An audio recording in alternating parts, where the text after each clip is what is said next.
sa mga negosyong may kinalaman sa teknolohiya, hindi rin nagpapahuli ang mga Pinoy. Tulad ng mga cellphone reloading station na talaga namang connect na connect sa kanilang mga suki. Sa panahon ngayon, isa na nga sa pangunahing pangangailangan natin ang cellphone. Kaya dapat lagi itong may load. At dito nakasilip ng pagkakataon ang iba nating mga kababayan para kumita. Ang V-Mobile, nakaisip ng paraan kung paanong sa pamamagitan lang ng isang telepono at isang SIM card, maaari nang makapagbenta ng load ng kahit anong network. Ano yan? Ang kaibahan nitong V-Mobile, gamit mo yung cellphone mo, makapagbebenta ka ng lahat ng klase ng prepaid, cards at saka electronic, para magkaroon ka ng negosyo. Taong 2008, nagsimula ng V-Mobile ang negosyong ito. Ang sistemang gamit nila, all-in-one load service, kaya one-stop shop ang kanilang serbisyo.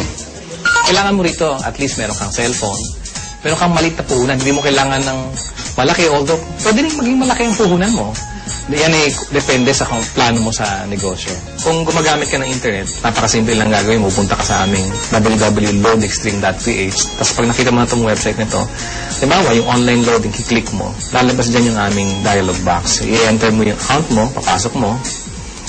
So, in this case, pipiliin ko na lang, papasok ko yung aking sekretong PIK.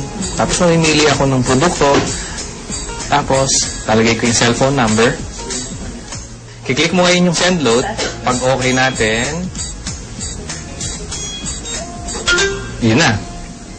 Pero paano ka nga ba kikita sa negosyong ito? Halimbawa, may magpapaload sa iyo ng 100 pesos. Ang babawas ng load wallet mo ay 90 pesos lang. Ibig sabihin, may 10 piso kang kita sa bawat 100 na i-reload mo sa iyong customer.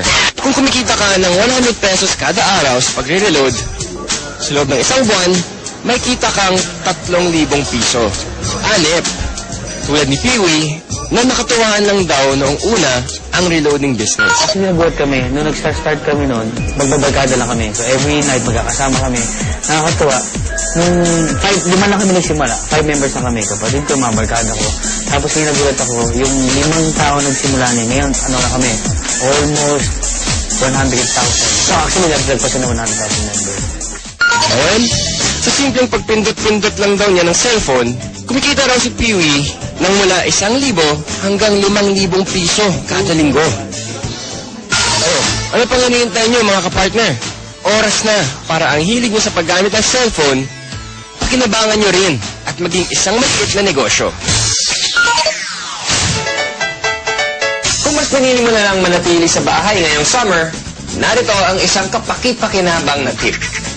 At dahil mainit ngayon, alam kong hindi nyo maiwasan na gamitin ang inyong mga aircon.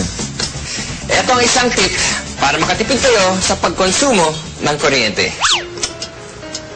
Ilagay sa timer mode ang aircon at iset sa 2 hanggang 3 oras lamang. Pagkatapos nito, buksan ang ventilador para mapanatili ang lamig ng kwarto. May enjoy mo na ang lamig, makakatipid ka pa. O, di ba? Pwede naman eh. Kaya mga kapartner, tandaan, dapat maging wais all the time. Ano pa masasabi natin?